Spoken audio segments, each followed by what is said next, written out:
Manifest gratitude with Eleanor Murky. I'm Eleanor Murky, your host for this session of Manifest Gratitude.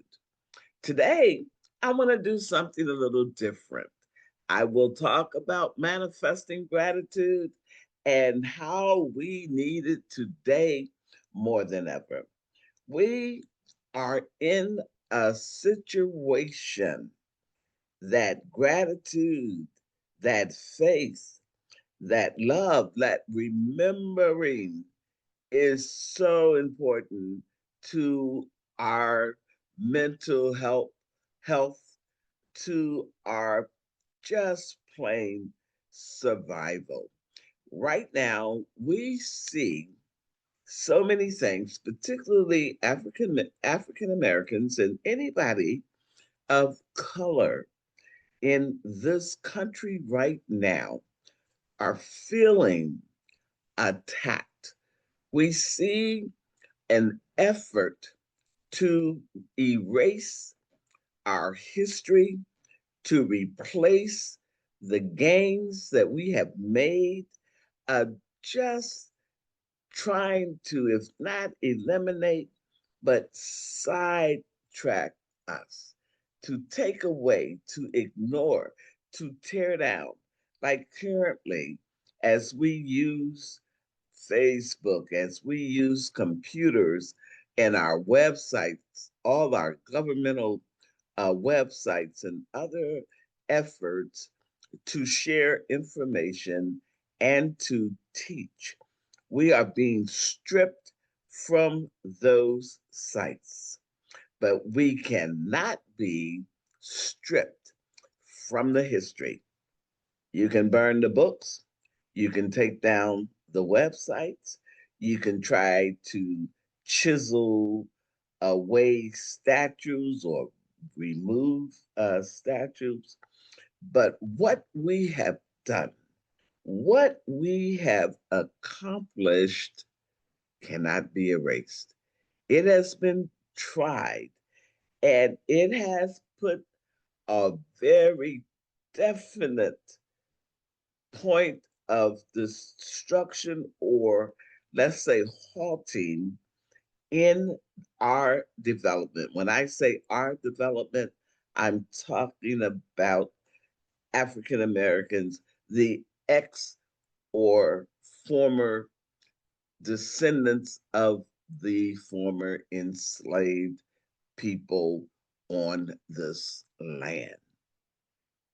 I want to talk directly to those that are the descendants of the enslaved people on this land, and how we as a people have tried to and continue to build community, build our purpose, and leave a legacy everywhere that we've done it, in the Black Wall Street, in Rosewood, in so many communities all across this country. And just a little piece of information, as we drive down the interstates, where we have in this country in the mid 50s, 1954 and on, developed the interstate highway. As you go through driving down those highways, remember or know, if you did not know, those were where you see these highways, interstates, were thriving Black communities. That urban renewal for to put these highways in, to do other things, were just uprooted and taken apart. And we think about the era that we thought we had moved past, but the battle is still on with the current administration. But the point that I want to make today is this is not the first time, probably won't be the last time. There was always ways to constantly disrupt the progress of the African American, the descendants of the slaves. I'm going to be very specific with that. That the descendants of those who actually helped build this country to where it is today. It's their blood that runs through the soil that just created what we see today, that it was the labor of our ancestors that made that possible. And we continue to be confronted with the rollbacks, the teardowns, the dismissals. Now, in our current state, it's probably the first time most of us, I would think all of us living today, have ever experienced it. But I want to tell you, it's not the first time. Woodrow Wilson, our president, I don't even remember his time, but I do know he was the president between 1913 and 1921. And one of his first acts in coming into the White House is to resegregate the nation. And he started it with resegregating the United States government, turning back, rolling back. And in the book Backstairs to the White House, Backstairs at the White House, it's a portion there where they talked about during President Wilson's term that there was a whistle blown every time President Wilson came out of the residence or moving anywhere in the White House. And when that happens, the whistle would blow, and the blacks working in the White House, the servants, the maids, the butlers, the cooks, whoever they were, had to go and hide someplace, get behind the curtains, go somewhere that they were not in the visual shot of President Wilson.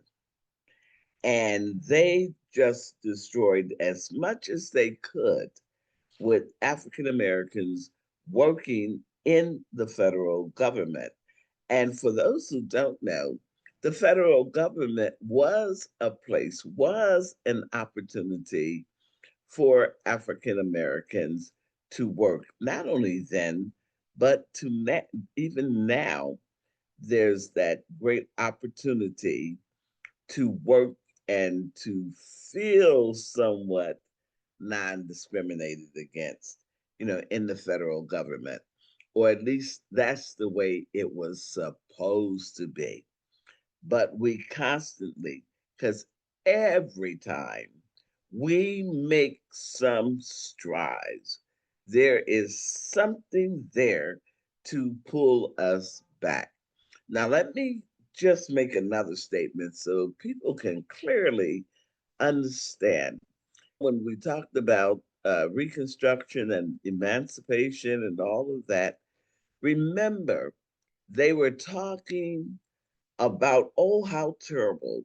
And they were talking about the slave industry here in America.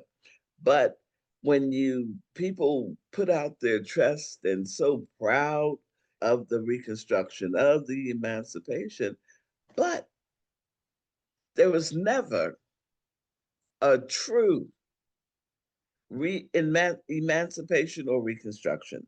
Because remember, all across this country, New York, California, Pennsylvania, Michigan, Illinois, every major state within this country, every segment of this country had the color code where Black folks could go and where they could not go.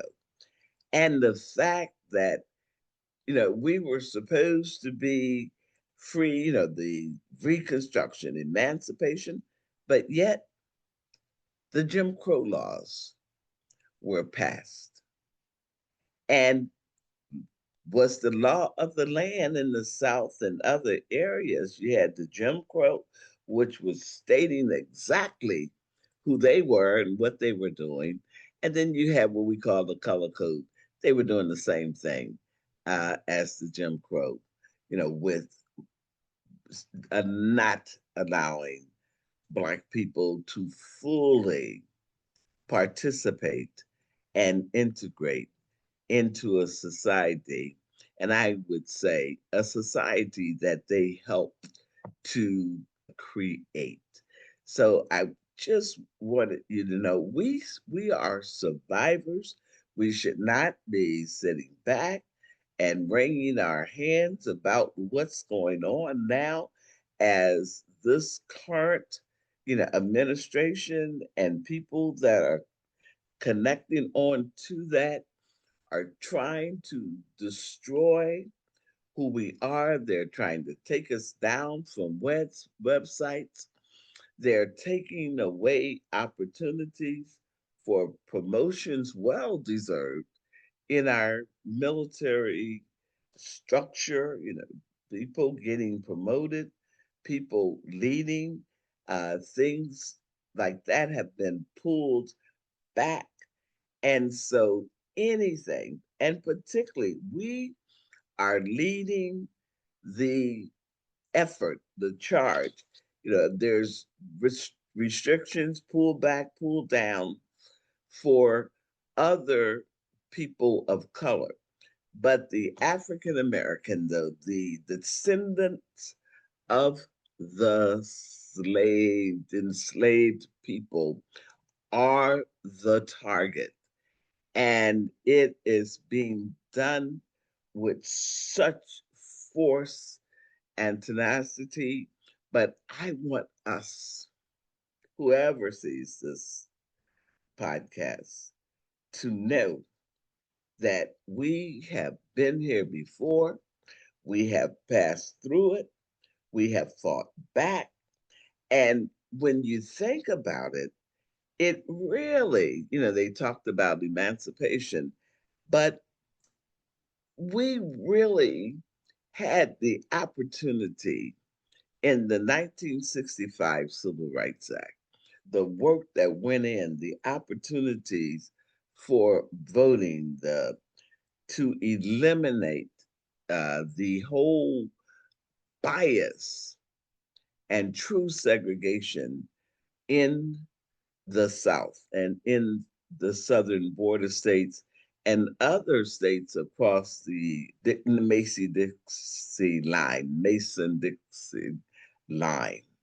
There's other segregated activities that were taking place because a lot of people did not believe the stories that when Black people went to vote in the South, they had to be able to count the number of jelly beans, tell them how many jelly beans are in a jar, or to recite the Constitution. Just nonsense.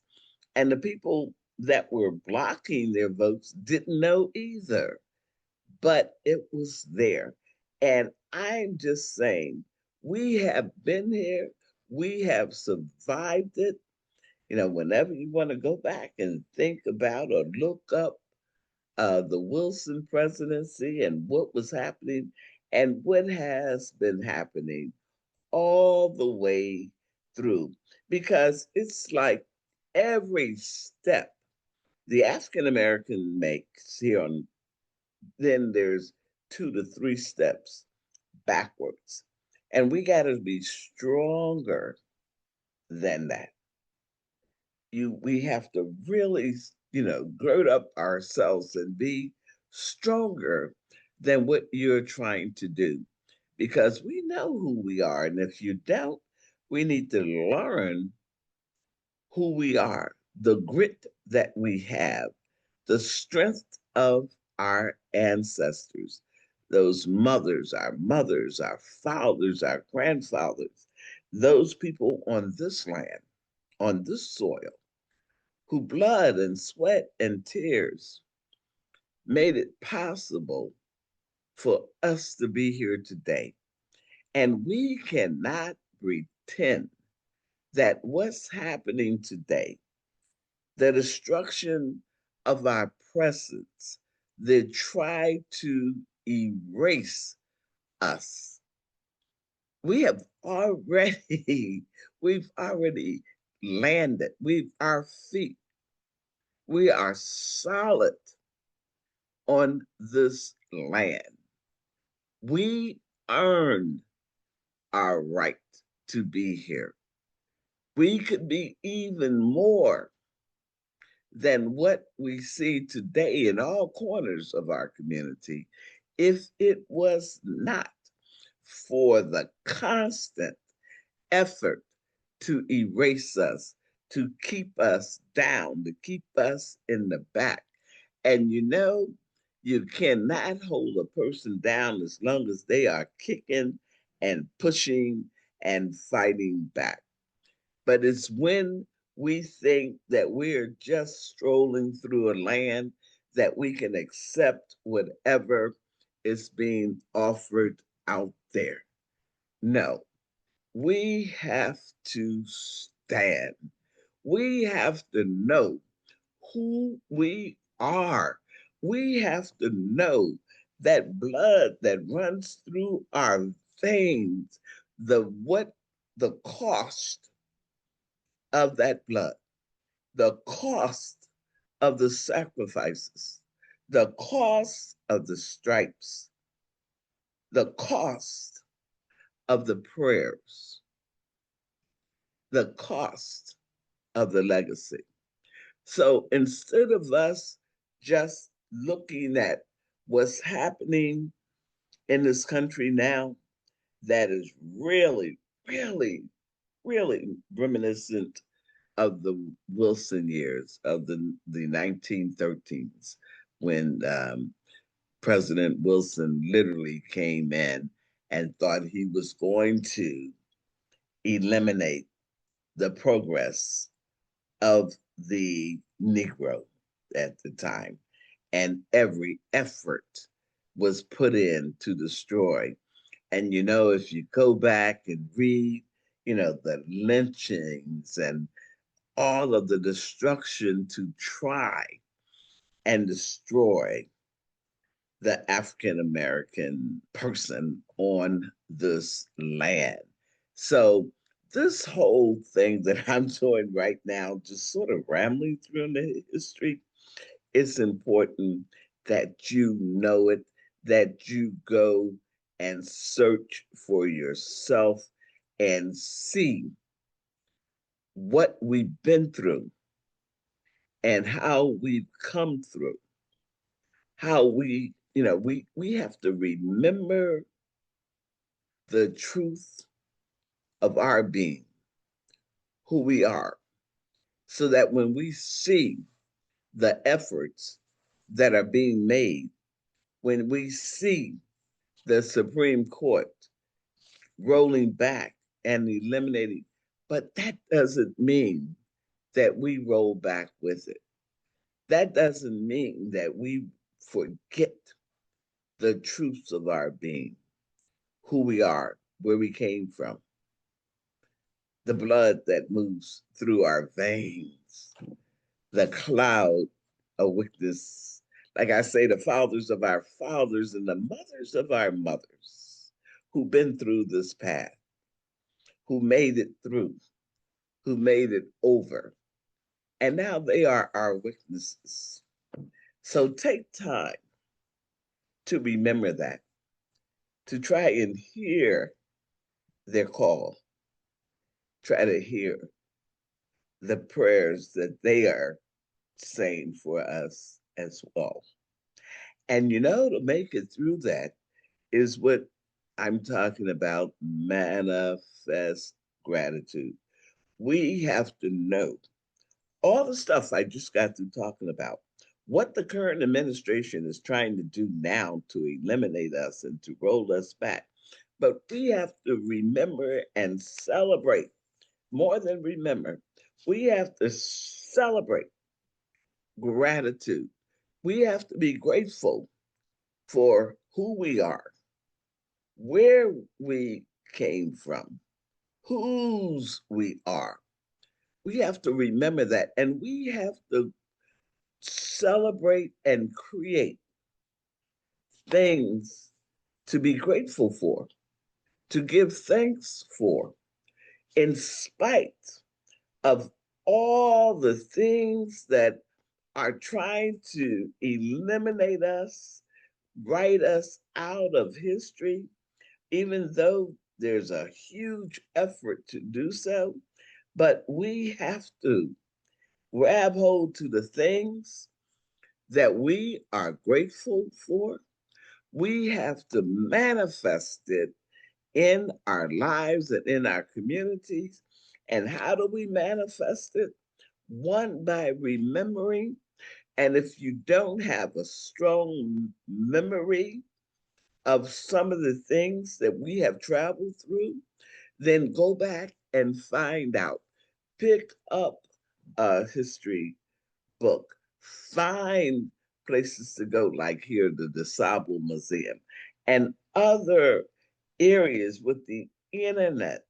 Just type in some of the accomplishments of African Americans in a period, and talk about the trails that we have come. Stony's the road we trod, but receive, remember, get busy. Remember the important things in families, in our family, the important things in our family that we want to give thanks for. Your spiritual life, the many places, the life that you are living, that you have lived free of chains. Although people have tried to put chains on our minds, we're going to break all chains because we're going to show everybody we're stronger than that. You have to create, remember all that you've heard, that you've read, that you've seen about our history, who we are, the enslaved people of the land, the descendants of those people, because they are the ones that appear to be trying to be erased by this administration. So we have to look at the new possibilities, create the peace and a new day in our minds, and be grateful for every step. Manifesting gratitude is manifesting, creating things to be grateful for, because we know a grateful mind, a grateful heart lifts the spirit, gives a certain energy for us to move forward, for us to do and to be. And the more we manifest gratitude, the more we look for new possibilities, the more we find a new possibilities of peace, of strength, of new visions. We draw new life within our own bodies. We look at the potential and possibility that the presence of God brings within us, within our minds. When you look around, you see the things, but how about this? As we manifest gratitude, It's to see beyond what your physical eye is seeing right now. Visualize in your mind, in your heart, what it is that you want to see, that you want to be, how you want to live. You have to visualize it and then imagine, get a whole world of imagination and begin to imagine what it would be like. How would I live in this imaginary world? And when you work it and you appreciate it and you give thanks, you are manifesting every day. And then as you manifest, have the gratitude, give thanksgiving and gratitude for that, what you are creating. We know the world we live in, but as we manifest gratitude, then we create the things that we are grateful for. We have to rebuild our worlds. We have to rebuild our lives that will create the world that we want to live in spite of what's happening, in spite of all the rollbacks that we are confronted or facing, we need to halt. We need to remember the history that we are attached to. We have to remember as we look around, there is nothing that we are facing that it was worse than our ancestors faced in the period of enslavement on this land. And we have to shake it loose from our mind so that we don't pick up this no feeling. A lot of things that that are happening today, is because I think people have separated themselves from feeling. They don't feel. They don't feel you. They don't feel much of anything. They have been focused on an external thing, an external way, an external way of thinking that disconnects from them and who they are as a family, as a community, that they only focus on how to do or get through, get away with. It's the wrong thinking, it's the wrong actions. So we have to be the one that manifests those things that we want, the things that we can be grateful for, the things that we can celebrate. We have to do that with our minds. We have to do that with a real effort. So when I'm talking about manifest gratitude, it's your creation. It's a reminder for you to create the life and the world that you want, the life you want and the world that you want to live in. And starting with the community that you want to live in. And the way to do that is to participate in the system in which we live in. Our prayers are extremely important. Our faith, having a faith practice, but so important is the voting. It's to get involved and set the people. This is a system. We have a democracy where we elect people to make the decisions and to lead this country. So if we sit back, stand back, as some people say, this is the man's world, and I'm just traveling through. No, live through. And your living is participating.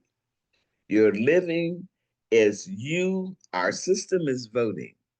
So it's important that you register and that you make every, not make, but encourage, help, assist everybody in your environment to do the same. The boys at the pool hall, the guys on the corner, the people in the nail shop, the barber shop, the beauty shop, everywhere, the church, everywhere we find ourselves, we have to participate. We have to take control of what we want to see in our lives. We have to take control of manifesting the life that we want.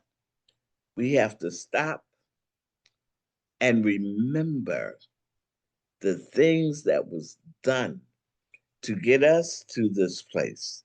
We have to remember family, friends, and yeah, we can create a spiritual life. We can ah, just celebrate who we are, that's manifesting, but creating the life that we want to live, the life that we want to celebrate, to live. I am a little worked up here, but manifesting gratitude, and you are determining the gratitude that you are manifesting and celebrating. Uh, a new possibility of peace, of success, of mind. So celebrate, manifest gratitude by thinking about what I'm talking about here in knowing our history and not being discouraged because of what's going on, because we have been there before. We have been, the whole federal government and everywhere President Wilson could make it happen was eliminating Black people and tried to resegregate. And he was pretty successful in resegregating the federal government. So we know these things have happened. We know we have come through it and we can go through it again. But we have to participate. We have to make it happen. This is the manifesting the new life, the free life that we want to live, that we want to be grateful for. So that was a lot of talk today on our podcast, but it was so heavy on my heart to talk about our history, to know that this is not the first time. And as we talk about manifest gratitude, we create the things. That's what we're talking about when we're manifesting, and then the gratitude that we have for it, because gratitude is the seed that grows all possibility. And if you like this podcast, I want you to subscribe to it, leave a comment, and share it with a friend. Until next time, manifest gratitude, Eleanor Murky.